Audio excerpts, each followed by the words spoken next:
Hello, everybody. I'm your host, Zenitsu, and you're listening to the Digi Talks podcast, the show that covers various topics from news to meta developments and everything in between for the fine folks who love the Digimon trading card game.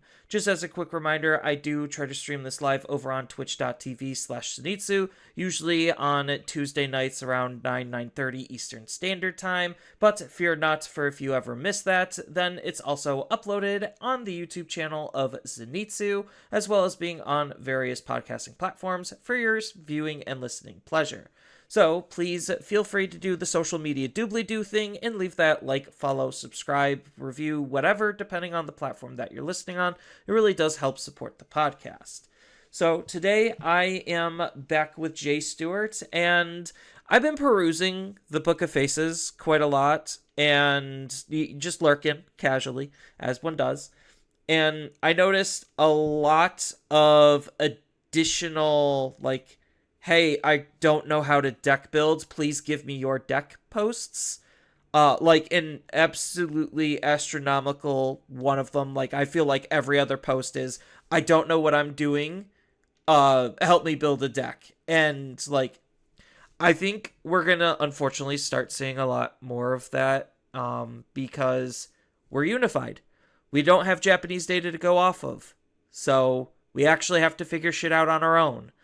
And that's kind of like the greater topic. But before we get into that, we have a question of the week.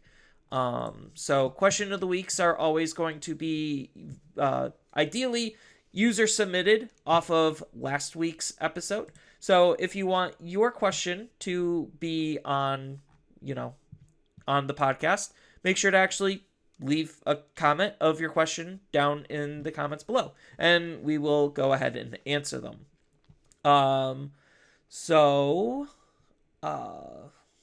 Pulling up what could be a good question of the week. I think there's two potentially. Yeah, so I think I like Oreos a little bit more. What deck would you play purely based on fun factor if it could be meta viable? So I think that's a really good one. If anyone actually wants to answer the question, again, just answer it down in the comments below. Or if you want, again, just post your question for us to read next week. So I really like that one. Because there's a lot of good decks in Digimon. And it's unfortunate that the meta decks are just so astronomically high powered that it basically overshadows the entire rest of the game, which is probably a good 97 to 98% of the game, because the meta is getting more condensed. We had 10 decks viable throughout all of last year. Right now, towards the end of 2.5, we realistically had 5 decks viable.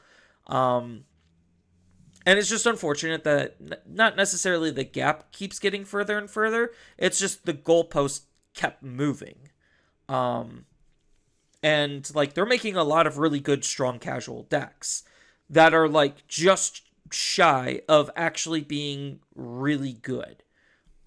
So I guess purely based on fun factor, what deck would you play? If it was solely just on fun factor, one of the early decks, I think back in 2.0 that I kind of was steer crafting that I thought could just be really fun was Lord Nightmon with the Nightmon package, like Dark Nightmon and all that cards. Because I thought the Ace would work really, it would be a nice little fun thing to do where it's my opponent swings while I had a Dark Nightmon on the field, I could Ace into Lord Nightmon and then play a different Dark Nightmon while using Cross at the same time, so that way I get the Cross effect and I could Digivolve and kind of do a long chain of combination of just off one swing. No, I have a teammate who is a diehard Dark Nightmon player. He loved the iterations that deck went through, and I think that deck is kind of a fun pet deck for him. And he really enjoys the defensive gameplay style where it's not oh, I'm just gonna ace bait you out of the game, or I'm gonna floodgate you out of the game. It's a very honest approach to a defensive deck, where it's just like, I have this blocker that ideally is going to be able to die, come back, and then like be able to block like 3 to 4 times off of one single Digimon.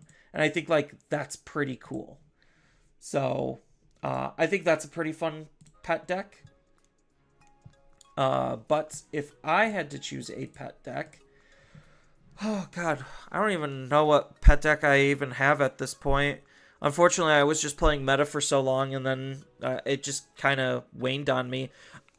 Okay, this is probably going to be a very controversial pick, but at this point, I probably would want Numan to come back. I think we need like some really good hyper aggressive decks. Like, not hyper aggressive in the degenerate way. I mean hyper aggressive as in like pseudo rookie rush kind of a way. Yeah, So, I think because when I played Numamon back, I'm trying to think, back before, was that around the BT?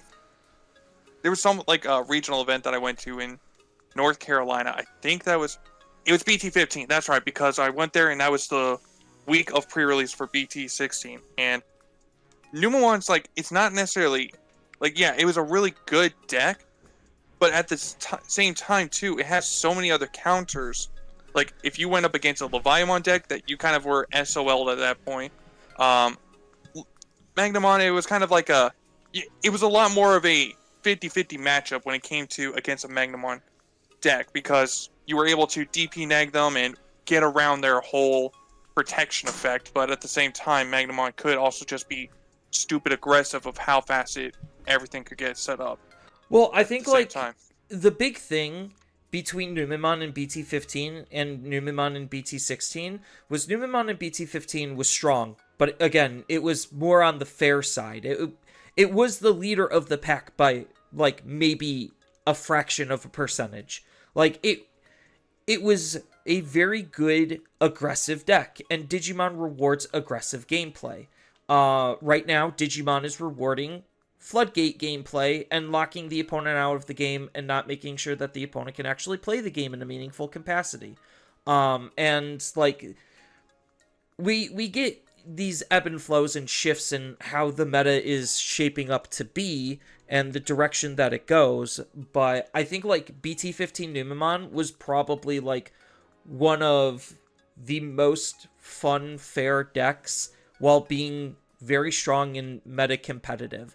What really tipped Numemon over the edge was Valkyrie Ace was step number 1, because now they actually had a good Ace Digimon that also increased the aggression and doubled down on locking the opponent out of the game because it was a pseudo Shine Greymon. But the other Ukomon, like the two Ukomons as a pair, was just functionally too much.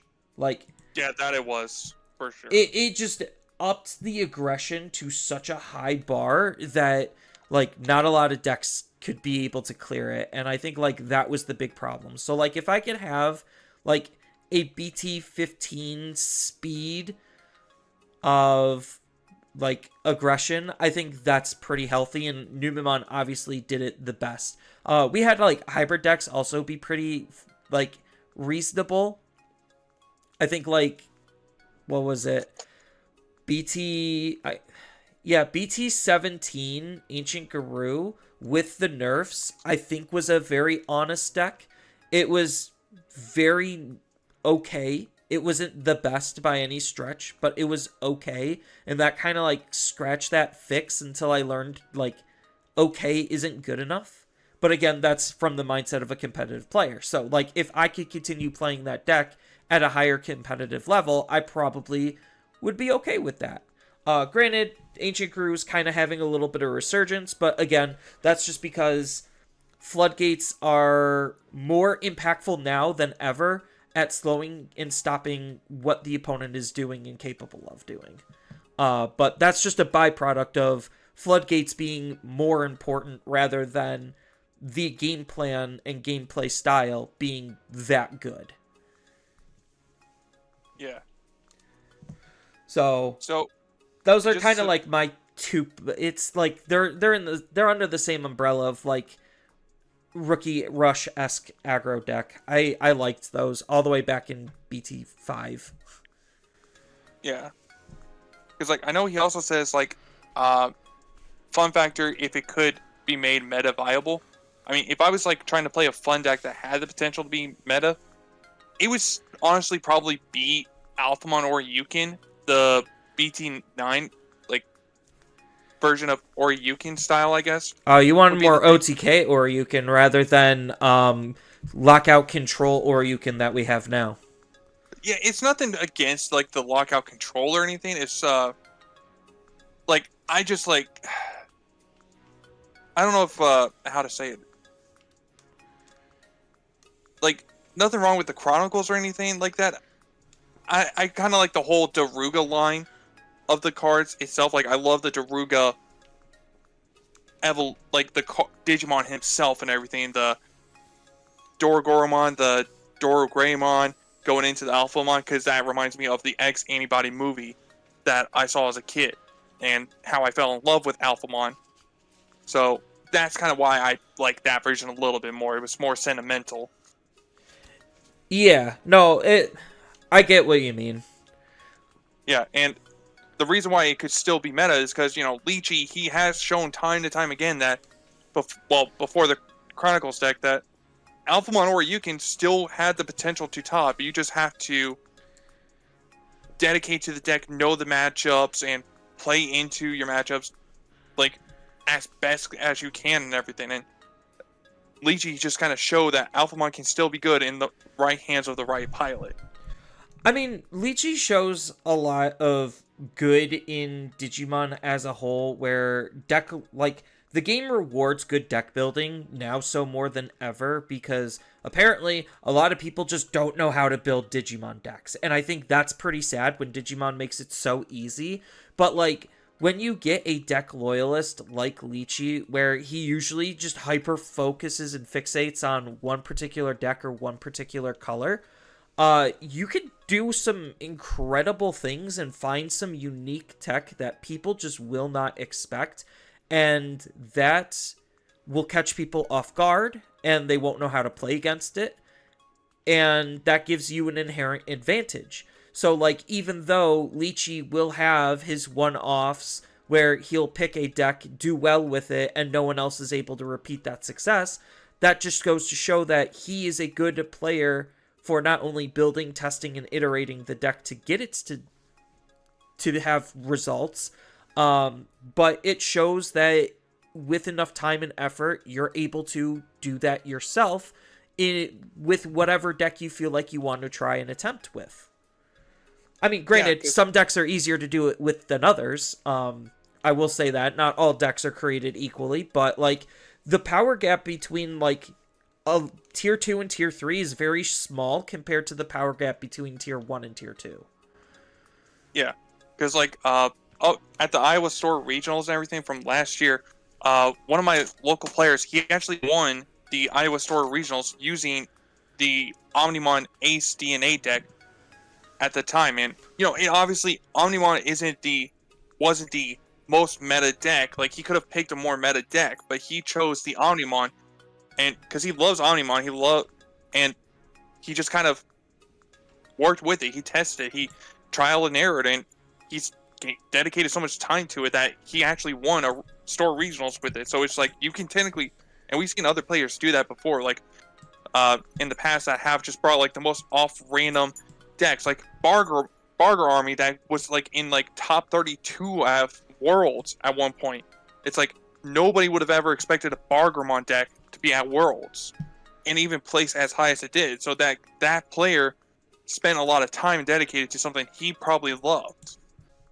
Yeah. I mean, like the game's getting to a point where you really just need to understand, one, the meta, and two, deck building as a whole in order to actually start doing well. And we're gonna hit like this saga where that's gonna be super true and super important, because right now we do have a tiny bit of like early meta results brought to you by Eagle's Nest. You could go watch the gameplay on Eagle's channel or on Risu's channel. These deck lists, as far as like the top deck lists, are eventually going to be on Eggman events.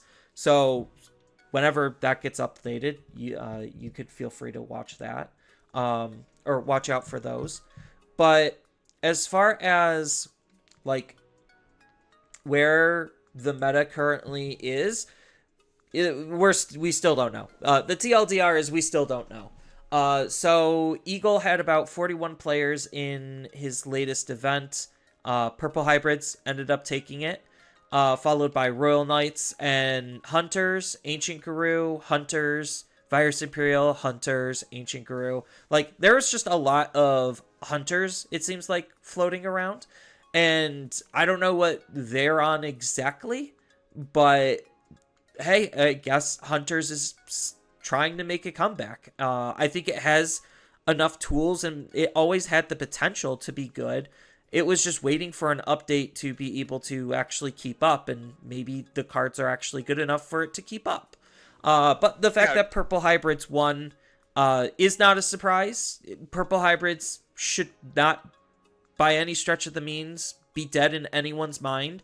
It has a lot of very strong things and has a lot of tools to be able to adapt. You just have to be a good enough player to put that all together. Yeah, because like with the Hunters and everything, like the BT12, if I remember correctly, is when it was first introduced. The I can't remember what that level 5 is, but they're the level 5 Supreme mode or something like that. Superior mode? Superior mode, yeah. Like, it has, if not one of the best removal effects, because of the fact that it doesn't technically remove a Digimon from the board. So therefore, it could get around a good amount of protections. I mean, obviously Magnamon X and Gallimon X Antibody, like, those are kind of like the outliners, so to say, but like the Hunter's Superior mode, like his effect is just really darn good generic, and the fact that he even has the end of turn like kind of attack at the same time as well without suspending, it's kind of like a really powerful effect in itself. Like when it was first came out in BT12, like Hunters did kind of take the meta by storm. So it's like it doesn't surprise me that the little bit of support kind of helped we're starting to see Hunters kind of spring back out of nowhere. Well, also the fact that like Hunters can technically leverage hero support as well, considering you do have Taiki, who interacts with the save mechanic and cross and all that stuff. So like you could leverage some of the new Taiki stuff inside of Hunters because of the hero synergy. Then because of, again, more tamer support, you could even leverage the Agunimon and the Takuya to be able to work in tandem with how Hunters works, because you could save all of your material underneath your tamer, then digivolve it into a Goonie, then a Goonie can digivolve into superior mode. So like you have extra lines based on the different levels of support that you could think about incorporating. Again, we don't have deck lists for these, so we don't know exactly what kind of stuff they're smoking, but hey, it shows that the new support does matter and can make things relevant. Which is why, again, probably Purple Hybrids is doing so well, is because Purple just has such a deep toolbox that it could kind of just slot in miscellaneous pieces and still do well. So I would think that Superior Mode, as you said, the new Hero Superior Mode, is probably being slotted into Purple Hybrids as an alternative game finisher. Then we know they were playing the BT13 Gallantmon, and we have literally BT13 2.0's Gallantmon in the form of the promo. So, like, you have more access at instant rushers that could delete big bodies or do something else. So, it just makes sense that Purple Hybrids still would be very strong. And as I kind of already highlighted in a lot of my content previously, the mat is replaceable. It sucks losing it. You do need more pieces, but it's not an insurmountable wall that just straight up kills the deck. Vulgar looping is still like the dumbest thing ever, and we still have access at it. So, yeah, it's all of these players seem to be pretty good, and they're figuring out how to iterate on previous decks based on the new tools to be able to make their current deck successful. So good on them, and that kind of brings us to the overarching topic of deck building. So I mean, I guess the best place to start is the slew of Facebook comments on them basically openly admitting that they don't know how to deck build and they want people to do it for them. Well, I was going to say, I can even use the example of me asking you about the Galactic deck, too, and everything. Yeah, like, I don't think BT21 is the most pushed set ever. It's a good set. It's a very flavorful, fun set. But I don't think it's like, this is the must-buy set to keep up with things. It's like, if anything, just wait for the singles to go down, because they will. Because, like, there's so many chase cards that it kind of just devalues everything. The secret rares aren't necessarily super great. Like, if you're literally not playing apps, you don't care about Gaiamon. And even though the Tai is a very good card, he might not even be a 4 of, and the rest of the supers, like the majority of them being tamers, they're definitely not 4 ofs in their respective decks. So, like, there's going to be very little actual value outside of alt arts and, like, chase cards in the set, I think. No, I honestly can't believe that, because, like, as much as I love that BT21 is the set that unifies everyone, at the same time, it's like, I literally met up with, like, Digipanda. I'm like, hey, man, can I try to only just get the Medusamon line cards and also the armor cards and the Galactic deck as well? Like, just those cards from this new set. Like, that's practically all I needed from this. And, I mean, you know, maybe I probably should have asked for the Hunter cards, too, at this point. But, you know, and I was even asking the need to, because I'm like, hey, I played, you know, Galactic back when it first came out in BT21, or not BT21, BT11, and, you know, like, I've kind of updated my deck list from that to what's currently out right now. I was getting feedback from him, and there was, like, some cards I had in there. Like, I had, one copy of Medieval Galamon just because I thought Medieval Galamon's good. Like, why not just throw it in whatever deck you can, kind of thing, for example. And it was just, like, kind of one of those weird things where we were discussing, like, the thought process of the deck. Yeah, and, like, just figuring out what the deck is trying to do, what the deck is doing with the tools that it has available on base, like its bread and butter, using fighting game terminology. Figuring out the deck's bread and butters, and then figuring out all of the spicy tech that you can derive off of the bread and butter. Like, that's all going into how you go about building a deck. And I feel like right now, deck building is basically a lost art form, with literally how many people are asking for decks on Facebook. And I haven't even checked Reddit to see how many people on Reddit are asking for decks. I don't think anyone on, like, Twitter or X is really asking for decks, because that's mostly where Japan is, like, posting their decks. Yeah, I haven't seen a lot of, hey, help me build a deck. But that's not like the social... Yeah, that's not the social media to kind of do that with. Like, I'm not going to make a Twitter post about, like, hey, shoot me your deck ideas. Like, no. Yeah, I've seen people post their versions of a deck list and everything and go, hey, what do you guys think? What should I change about it? Yeah, and like, if you get feedback. And it's, like, this is going to sound really cynical of me, but it's getting really annoying and really old really fast seeing the same post over and over and over again. And it's literally, like, it's one thing to ask for deck advice and deck help, because that means you already have something in the works. But when you're just flat out saying, hey, how do I build Medusumon? And then you literally could scroll down like maybe 2 full rotations of your scroll wheel and see somebody post the exact same post and people answer to that. Like, come on.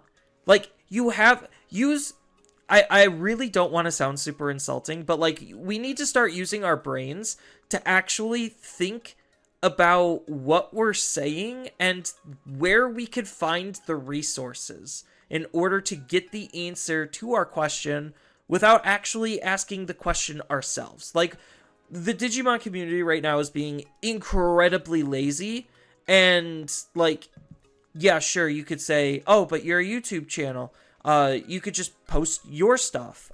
And I'm like, I do, but it doesn't get me that many extra like clicks or whatever. And I still have to do my own testing, my own building, and my own iteration before I feel confident enough to even think about posting a deck. So like, even though I've been doing deck theories, which is basically just like one-off quick drafts, I still go into that with a semblance and idea of what the deck is going to look like before I actually go in and finalize a first draft. So I still have to understand a good portion of the deck before even doing a theorycraft video. So, like, it's we just need to do better, I guess. Like, it's so easy to say but so hard to do because nobody's going to listen to us. But it makes the discussion around the game significantly less interesting because people aren't progressing the conversation. I guess that's my big takeaway and my big problem with this. Yeah, so when it comes to like the whole deck, like I have no problem if someone says, hey, this is what I have made and everything. I need some feedback of what other players, because like, you know, sometimes you might miss something. Like, because like I said, when I asked Anitsu about like my thought process of the Galactic deck, you know, I gave him, hey, this is why I'm putting these cards in here. Here's why. And, you know, sometimes it helps to have another person kind of tell you, hey, maybe that thought process is wrong.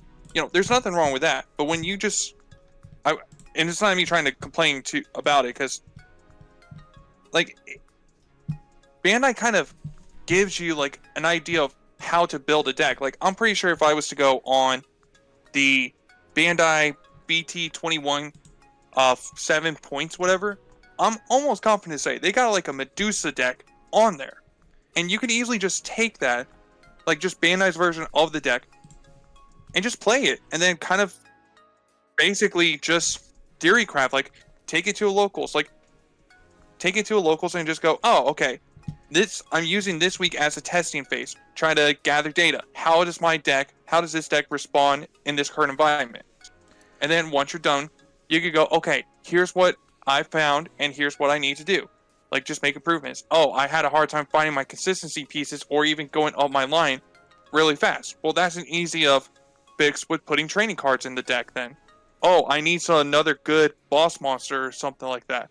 Well, Medieval Galamon's a Liberator and a red card, so I could theoretically throw Medieval Galamon in there. There's like small things players could do to at least try to at least push the start of theory building, so to say. And just because something works for one player, it doesn't mean it works for everybody else. Because sometimes it just kind of depends on the area. Like, there could be some areas that, you know, maybe you still have a Setcon player for whatever. There could still be somebody who's playing Setcon, and players might build their decks around, you know, a Setcon deck. And you may never see a Setcon deck in your area. So why would you play a deck that works against Setcons when there is no Setcons in your area? If that makes sense. I mean, I don't think Digimon is super complicated when it comes to deck building. Bandai, from a design standpoint, makes it so easy that even their, like, bad decks that they initially make are, like, serviceable as, like, a good entry point.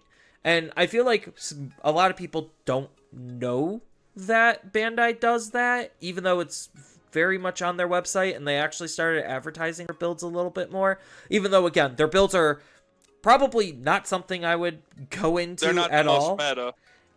Or optimal at all. But at least, like, it shows some fundamental foundations on, like, what you could do to make deck building easy. It's just like, oh, well, how do I start building Medusumon?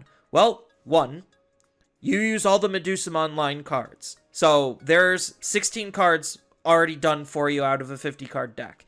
Then, oh, reptiles and dragonkins. Cool. She has a supporting line inside of the deck. Add another evolution line. You already have the majority of your Digimon already figured out. Like, before you even started building the rest of the deck, she has an option. Throw that in as well. She has some tamers that's named Owen. Throw him in. Oh, there's an old Owen. Throw that one in too. And then, look, your deck is already more than halfway done. What else do we need?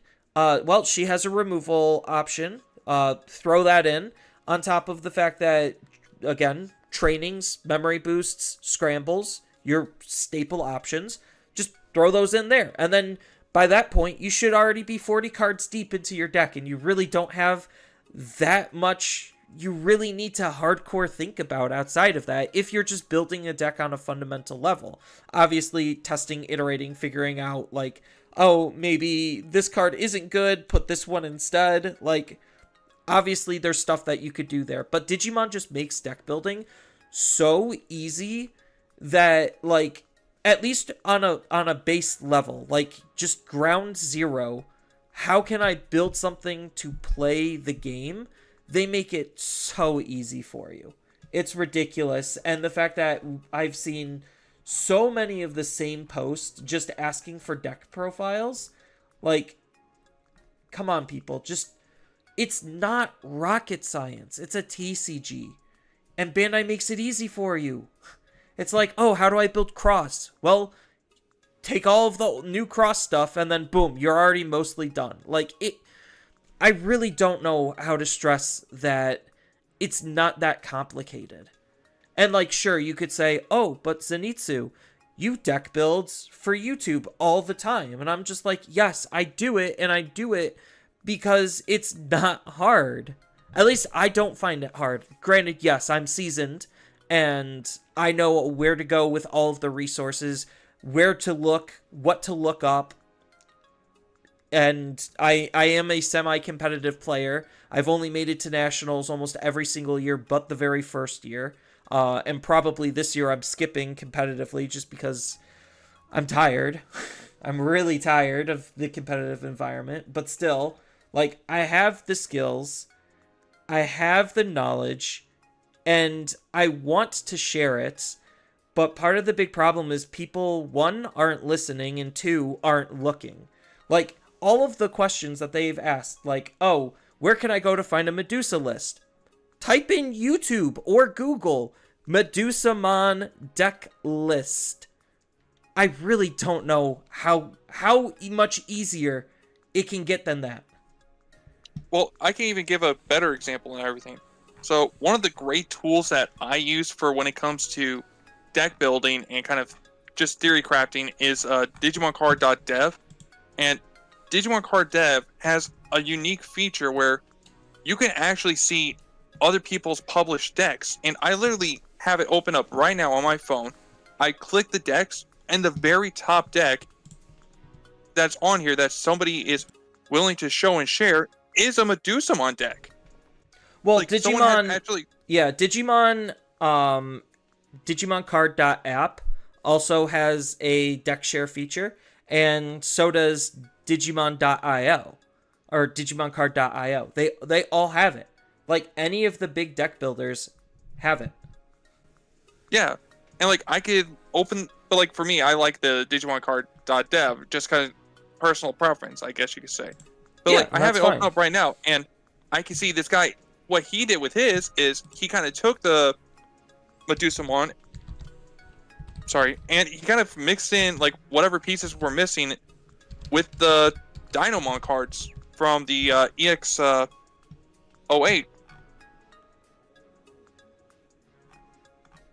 because technically speaking, they are reptiles and liberators, so kind of works, theoretically speaking. Yeah, like I don't know. I think this is just going to be a reoccurring problem, and it's only going to get worse over time as more people want to potentially join the Digimon card game. Like, okay, I do get it. Some decks are a little bit more warranted than others, where it's just like adventure. Adventure is not necessarily the most cookie cutter because they give you 2 starter decks utilizing the same archetype, and figuring out what are the optimal tools between those and what's in the booster set. Yes, it can be a little bit more complicated and not super straightforward and cookie cutter. So I do have to give credit where credit is due for specific decks that aren't necessarily like easier to build. The more tools you have, the harder it's going to be. But usually Bandai does a good job at signposting to where, yes, this is the core of the deck. This is what the deck is supposed to do and how it's supposed to win. And then outside of that is when you could get creative, and that's where some people are obviously going to struggle. But Bandai tries to make that easier, again, using Medusamon as an example, on giving you a whole second evolutionary line. Like, Ghosts is a super easy deck to build and play, because there's not that many ghosts in the game. So, granted, yes, your toolbox is a little bit more smaller and limited, but you still have a lot of creative freedoms based on the mechanics that it's trying to work with. So it's just like, if you wanted to, yes, you can use outside of archetypes tech cards, because the deck is centered and revolved around deleting itself to be able to respawn its bodies. So you could lean and leverage into that more mechanical identity rather than the archetypical identity of, I need my cards to be ghosts. So it's just what you're trying to gain out of the deck and how you want the deck to function based on the tools that you're thinking about using. It's like, this is one of the sets where there are it is like more welcoming for newer players. So, I think like an important thing is, if there is any new players listening, is we do have like Nietzsche said with his, and then with my preference, like with our deck builders and everything. As far as like to actually use and build with your decks, there's even other websites too. Like, we don't have an official simulator, but there is like quite a few different simulators. There's on Steam Tabletop Simulator. There's Project Ray Seal that's on, and then there's also DCGO. Like, these are some great websites that you can even use, or not. Well, I shouldn't say websites, but there's like great resources for you to even like test the decks that you have built and see how they actually can do. And it's so easy and fast. Like, you could get in games really quick. You could figure out the results and everything and go, okay, here's, like, you don't have to try to meet up with somebody and hope they have all their cards, so to say. And there's even like a bunch of like channels on YouTube. Like, I want to say Gaia Force Gaming. He does like a weekly tournament streams and everything. There's also Jesus, why am I drawing a blank on these guys right now? The guys that have like the main phase podcast. Why am I drawing a blank on who they are? I don't follow a lot of other content creators, so I'm not going to be able to help you there. I know of mostly the old guard, because that's who I followed and interacted with for the most part, and a lot of the old guard I think is still just better. Oh, Digiguard? Yeah, Digiguard, there we go. Okay. Yeah, like Digiguard, they have like weekly tournaments too and everything that they stream as well. Like, there's a few content creators that do stream like tournaments, like where you can even watch and see how people are building with their decks. Like, I'm pretty sure I gotta imagine like Eagles has to have some kind of live stream or something. I'm sure Eagle does. And I know Risu streams the content for Eagle anyway. Yeah, so it's like there is content creators that do stream these events if you actually want to watch gameplay of and see how other players are playing. Like you're not going to be able to control the decks that you see, but it at least gives you an idea of what the meta looks like and how they might be approaching the meta, or how they are building their decks to work, so to say. That can even give you really great ideas of how you may want to build your deck. Yeah. I'm just scrolling through Facebook right now just to kind of see how many deck questions. I'm sure if I had better search filtering, I would be able to find more. Recently active. No, let's go new posts. New posts generally might have those questions because. But yeah, there was already a few where it's just like, hey, could you give me a Chaos Galamon deck list? Build one. Like, build one.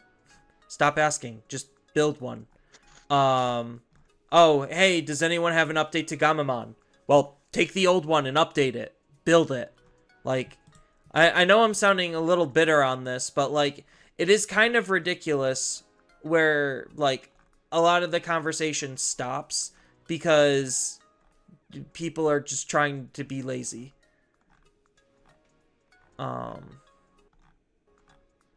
So, yeah.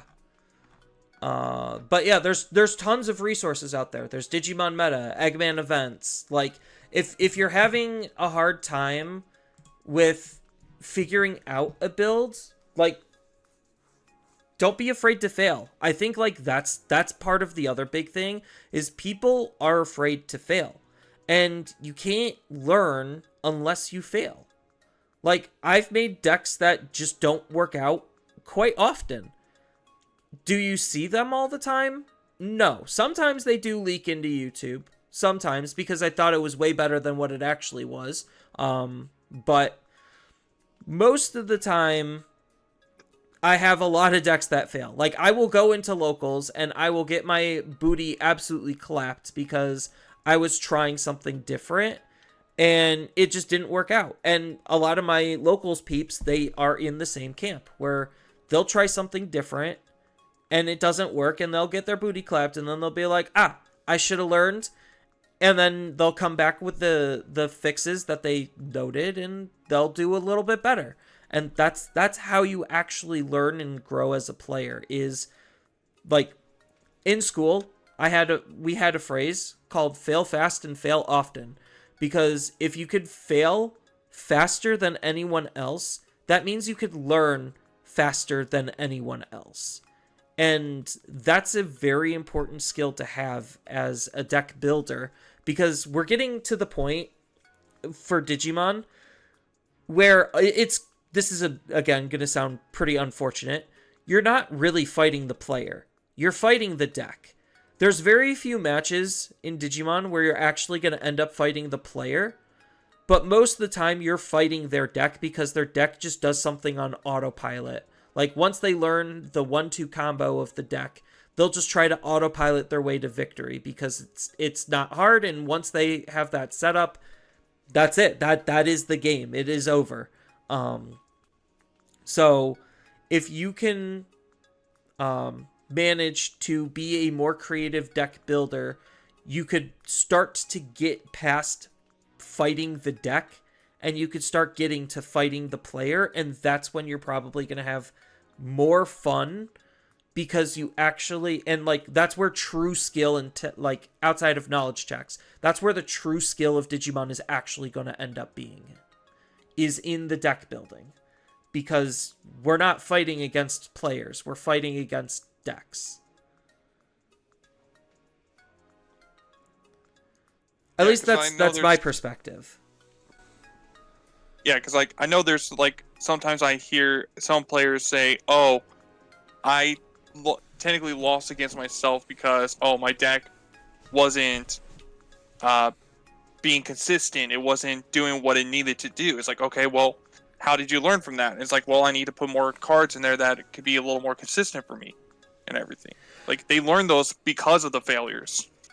And, like, don't try to, like, hyperfixate on the rapid iteration either. Like, if you have a one-off match that was really bad and you bricked, like, that's still gonna happen. Don't let that influence the data and just be like, oh, I bricked, so I need to take this out immediately. It's just like, no. Give it time to see if that is the change that really needs to be made. Sometimes it might be, other times it might actually not be. I've had this debate over like 1-2 card changes with my team all the time. They are probably sick and tired and annoyed of it, where it's just like, hey, I'm stuck between one of these 2 cards. I don't know which one is better. It's just like, well, they both have their own sets of pros and cons, and it's just a meta call at that point whether which one I feel like would be more impactful.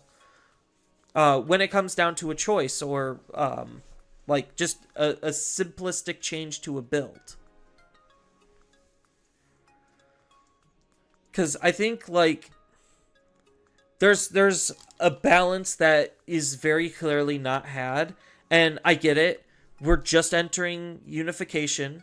We don't have a whole bunch of Japanese data to go off of, because I think like right now we have maybe like Japanese pre-release stuff that we could look at. Nothing like super concrete for BT21 data, and then like the only metadata that we actually can really trust right now with BT21 is a small person event ran by Eagle's Nest. Like, kudos to the people running online locals. I'm not faulting them or trashing on them or anything.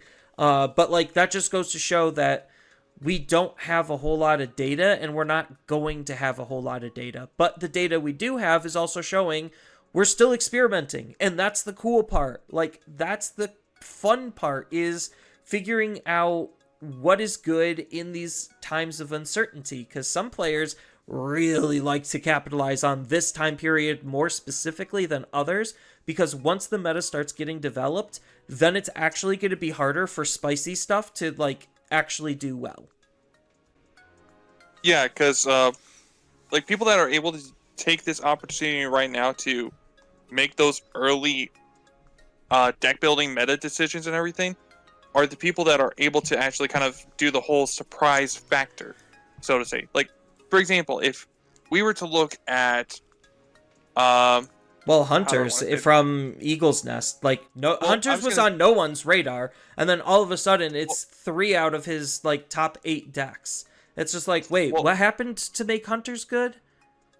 Well, I was actually going to take Numan, for example, because before Numan was like very basic, very simple to build, but then I'm trying to think. I think it was Wong who kind of really started popularizing the idea of iterating Edamon from EX5, I think it was. I'm gonna spoil things for you. That tech was stolen from Japan, just like how security control was stolen from Japan. Almost every piece of technology that we have ever had was stolen from Japan. I'm right, already going to spoil that one for you. So Wong might have popularized it for us, but it was very much known tech. So it wasn't really a surprise. He just did well with it, which caught people off guard because they were looking at some other factors. Like, I can't tell you how many spicy techs that I saw was straight up stolen from Japan. Like, but now we don't have that. That's why I think like the Hunters example this time around is like a better example, because it's like, oh, nobody was realistically thinking about Hunters. There was so much more attention on the known stuff that got updates rather than some of the older decks that were slightly out of people's radars that got updates that then started doing decently well in mid to small size events. And granted, like, yes, small events, anything can kind of do well because they're small events. But like these mid-size events that Eagle puts on, I probably would label them as mid-size events at this point. Like those types of events, that gets people's attention head scratching. Especially since that data will eventually go up on Eggman events versus like, oh, my 12-person locals, I had Red Hybrids top. It's like, wow, that sounds very riveting. I care so much about your 10, 12-person locals. You had, what, 3 rounds? Congratulations. Like, I think, like, obviously the more rounds you have, like, me and East already had this debate where it's just like big data versus like big macro data with fewer events versus more data with smaller events. But like again, if you're really trying to test overall power and consistency, it is those like big macro events that you need to look at, because that's going to prove what deck is more consistent rather than what deck is showing up more. I don't know if anyone here plays Pokemon Pocket, but there's a YouTuber I follow named Jeff Hooligan who does meta breakdowns for Pokemon Pocket. He doesn't look at the small events on Limitless. He just looks at the big events. And he's a statistic major, mind you. So take that with a grain of salt, that big macro level events gives you more accurate data than a multitude of smaller events. So just putting that out there. Yeah, because like I know in college, like I've kind of done statistics and everything. It's like there's a difference between having a small sample size and a large sample size. And like the example like my professor used was flipping a coin like 5 times versus 100 times. Like you could flip the coin 500 times, like 5 times and go, oh, 2 out of the 5 times was heads. Therefore, it must mean that it's 40%. But the more times you do it, the more you realize it's closer to that 50% range than you think. Yes. It's kind of like that, except like it's testing a deck's consistency. It's just like, okay, every single week, let's just say I top my locals, which I tend to top my locals a decent amount. But let's just say I have this one specific deck that I play, and I top locals every single week with it. And I think it's the best deck ever because it can be consistent, just barely enough to get me to the top slots. But once I start going into like, let's just say a round 4 or round 5 situation where the deck needs to continuously to prove itself to be this high consistency level, and it starts falling short, and now I'm left baffled, like, why? My deck won me the first 3 rounds, why didn't it win the next 3? Like, sometimes you think your deck is better than it actually is because of the smaller sample size that you're in.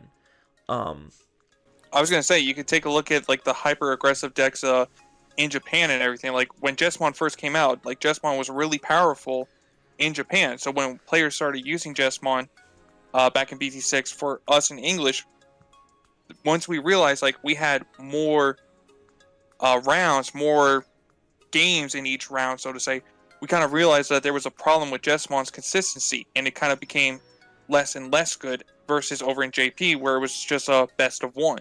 Right, like, in that kind of extends to tournament rounds as well, where it's just like, yeah, high rolling you 9 times is way easier than high rolling you 27. Just as a base example. So, but yeah, this all kind of boils down to like why deck building is going to be really important. Obviously you could always just wait. Like that is an actual viable option. You could just wait until you see an answer that you like. It's like, oh, I don't know how to build hunters, let's just say. I don't want to explore that myself. I'll just wait until somebody shows me a good, like, until a deck list pops up on Eggman events or something. Like, something that's proven to have results is perfectly viable to wait for that. But, like, then you acknowledge that you're waiting for that answer. And therefore, you shouldn't realistically be asking for that answer. Because, like, oh, if I post on Facebook right now, hey, I'm looking for a Shine Greymon deck list. Like, show me what your builds look like.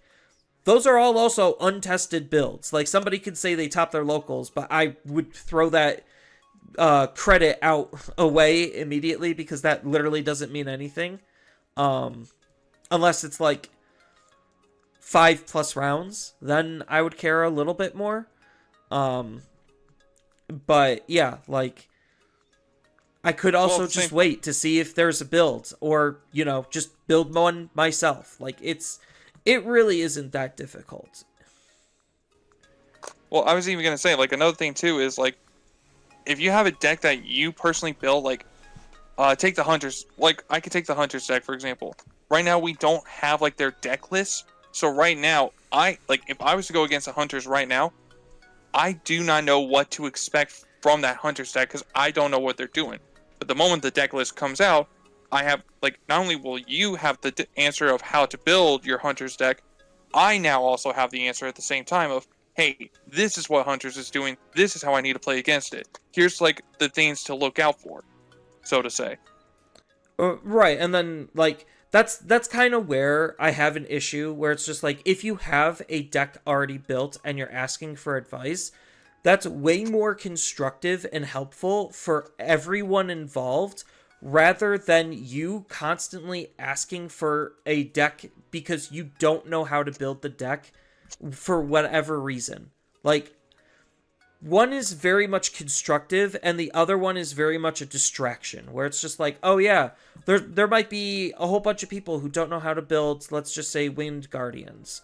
Like, I built Wind Guardians because I already knew nobody was going to. Like, that's literally the only reason why I did it. And I wasn't super thrilled with the deck because I know it's not a good deck. But, like, if you're wanting to play Wind Guardians, this is how you kind of need to go about building it. Like, sure, there's a couple of, like, cool and fun tools that you could use to enhance what it's capable of because of the bird synergy that it plays with, even though the bird side is blue. You have the plant synergy, even though you're better off just playing plants. But, like, you could hone in on Vortex synergy, but again, you're probably just better off playing Shoto's deck. Like, that's the unfortunate thing, is, like, it's doing a lot of cool things, but it doesn't mesh super well together, and it's up to you to be creative on how to put the rest of the deck together based on what you have access to. But, like, that requires a little bit of time, a little bit of research, a little bit of effort and work, and let's be honest, we're lazy. We don't want that. We just want the answer given to us because we asked for it, and not everyone's going to have that answer because you're not being constructive towards the conversation. It's not like you had a base build and said, hey, how do I make this better? And then you take that feedback, test, iterate, come back later and say, this was the result of all of your feedback. Thank you very much. And then that continues the conversation on like, oh, somebody posted a good Wind Guardians deck list. Cool. Let me see what they're doing and let me iterate on that. Like, it's really starting to bother me more than it reasonably should. Like, I really hope the community gets smarter when it comes to deck building. I wish I was faster at building decks and testing them. But unfortunately, I'm not. You can't cover every deck. No, so if anyone actually wants like a look behind the curtains, I, for the most part, am a one-man crew. Like, I do have a testing team, like most good people. I need to use them more, to be honest. But I can only build so many decks myself. I can only test so many decks with my crew and their limited availability, and I can only do so much as a single individual. Sure, I could hire more people, but I don't make a whole lot of money on YouTube, and the whole purpose of my YouTube isn't for it to be a cash cow for me. Like, the extra tiny bit of money I do get is nice, but that's not the point. The point of my YouTube is to help people, and if I make something and it doesn't get the views, why am I making it if it's not helping people? Like, that's the big issue that I generally run into as a content creator, and like why I get so down on myself is because like I see other channels kind of not really grow, but other channels have the reach that I wish I had, and I could be more aggressive with YouTube, but I hate how the YouTube algorithm is structured and set up, especially for where my life currently is. I can't necessarily support it like a full-time job like a Vault or Eggman or whoever actually is supporting it as a full-time job. So it's just like, yeah, I will lose the race every single time because I can only do so much as an individual. And it's discouraging when I just want to help people, and one, they're not willing to help themselves, and two, I don't have the reach for them to see it, to stop asking these questions, to help them, when I actually can answer those questions. That's like literally the whole purpose on why my YouTube channel even started. That's my little rant on the community and deck building. We just need to get better as a whole. Like, there is no ifs, ands, or buts about it. It's honestly kind of sad. It really is sad. But you want to know what else is sad? Just to kind of to round things out.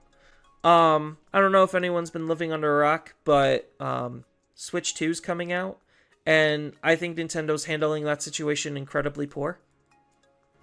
Yeah, I could definitely agree. I mean, the fact that the Nintendo of America, Doug Bowser, which weirdly enough is like the fact that your name is like the same as the Mario villain, it's like should already be a red flag. Should have been a red flag for Nintendo, but obviously he's not calling the shots. But you know, there was like an interview that because I was like kind of looking into the Switch 2 and everything, because I know me and my wife, we were talking about it, like, oh, we love the first Switch, you know, kind of want to get a better, powerful one. You know, at first when the entire live stream was going on, like, to me, my reaction was, okay, I'm not seeing prices here. That's a little concerning. And then when we had to, like, when everyone had to do the manual labor of finding out what the prices were, like, the price of the console itself is like, okay, $450 seems a little high, but I'm still willing to pay it.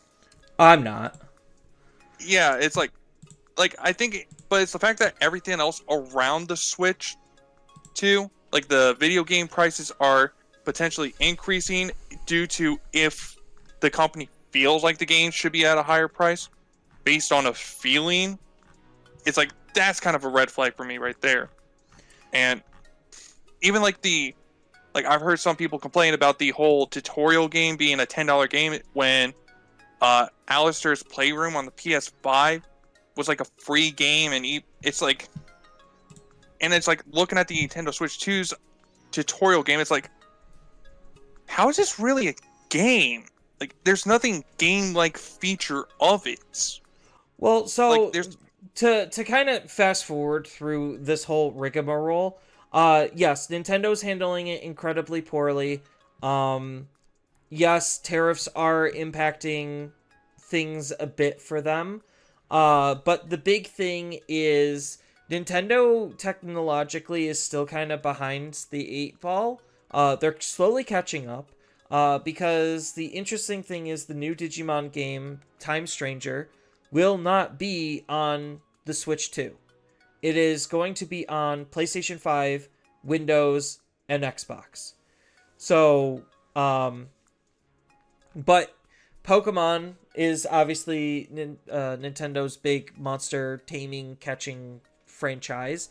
And Pokemon, I kind of feel like has been poop in the bed. Their last couple of games have not been great. So, like, it would, in a fun world, it would be really nice if those Pokemon players would convert over to Digimon just to be able to get the fix that they might be looking for. Because it's just like, yeah. I think that as rare as that generally is, it would be nice. Where it's just like, oh, people are going to be priced out of the Switch 2, therefore they're going to be priced out of the new whatevers. So maybe they could start looking at other horizons, and Digimon could be a potential horizon to look on. Not only for not having a Switch 2, but for not having access at new Pokemon. Yeah, because Pal World, that game exploded because everyone kept saying, oh, this is the mature Pokemon game we've all wanted and everything for the longest time. Like, there's so many players that are burnt out of the whole Pokemon's game of just, like, being dissatisfying. Like, storytelling, the hand holding, the glitches, like, just the game not functioning properly like it should, or just, like, how the game lacks in graphics comparison to other Nintendo IPs and everything, like Zelda's Breath of the Wild or stuff like that. Like, And there's a good chance that a lot of these people that play a Nintendo Switch, there's a strong possibility they already have one of these other consoles. They're either playing on their PC, they're playing on a PS5 or an Xbox One. Like, they're playing on some other system, too. A good chance, so to say. Yeah, and I think, like, to bring this back to the TCG conversation, the same stuff is happening in the card space as well. Like, Magic is becoming more unapproachable and is less itself. So people are probably looking to migrate off of Magic. I doubt it. Like, if you're an enfranchised Magic person, there's a very hard argument for you to leave Magic, but still, a lot of people are dissatisfied with Magic. Pokemon is still getting through its whole, like, oh, we just didn't print enough products. Scalpers being rampant, can't find products. Like, it has its own issues. Yu-Gi-Oh! Is just a mess of a game. Like, the rest of the card industry still isn't in that great of a position. And, like, yes, even though Bandai is shitting games left and right, and popping them out faster than rabbits, like, it still puts Digimon in a pretty good spot because outside of a couple of, like, really dumb decisions Bandai always tends to make in every single one of their games, Digimon is still relatively affordable. So, like, and especially with Unification, now is, like, a really good time to get into the game.